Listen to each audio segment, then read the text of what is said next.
First Chronicles chapter 4. This one's a long one. It's interesting because if you notice on the footnotes for this one, there's one footnote in this whole chapter. So it's another list of names. Now this is going to get into go back to the tribe of Judah and Simeon to go through those names. Now again, it's good to go through and read these and understand them. And if you want to do a more comprehensive study of the Old Testament, you'd want to take these names, search them out, find all the stories about them, pull them together, as well as the lands they lived in to pull a greater scheme of where these people lived and migrated to and how that came together and those dynamics. There's a lot you can learn from that. That's beyond the scope of what we want to do with this. This is more about helping you just understand what's in here so that you can understand the scriptures a little easier, make it easier for you to do these deeper studies and dives. So in chapter 4, it's going over, starting with verse 1, the sons of Judah. So we talked about some of those sons of Judah 2 chapters ago. Now we're getting more, we're kind of going back and talking about them plus more of the tribe of Judah, basically. So they're going to continue through here for a lot. Again, there are little nuggets of information in here, like on verse 10, Jabez, who was more honorable than his brethren, from verse 9, he called on God for help, and he got it.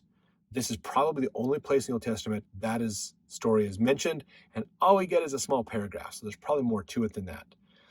But again, we can look through these genealogies to learn more if we're willing to take the time to dive in deeper at this.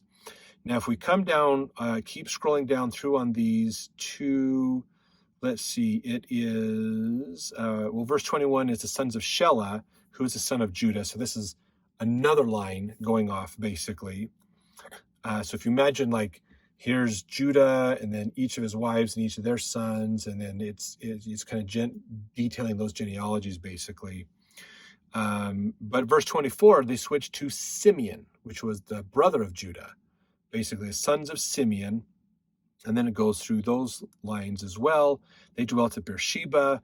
They were at Bilhah and Bethuel, those areas as well. So you can kind of see how that comes together, where those people lived. What were the groups that came from them? Some of the princes, these mentioned, verse 38, these mentioned by their names were princes in their families, and the house of their fathers increased greatly. So kind of these princes, so not literally everybody. There's still more people inside these charts that haven't been filled in, but these are more of like the leaders and princes and things. And this is interesting. In verse 39, they went to the entrance of Gedor, even unto the east side of the valley, to seek pasture for their flocks. They found fat pasture and good. The land was wide and quiet and peaceable, for they of Ham had dwelt there of old. So Ham had already dwelt there for a long time, and then these people come in the area looking for great land, and they found this spot. Now, verse 41, these written by name came in the days of Hezekiah, king of Judah, and smote their tents and habitations that were found there, and destroyed them utterly unto this day, and dwelt there. So these princes from Simeon go over, find descendants of Ham, which are very far descendants way back, to Ham, just out of Noah, and then they wipe that group out and take over their lands.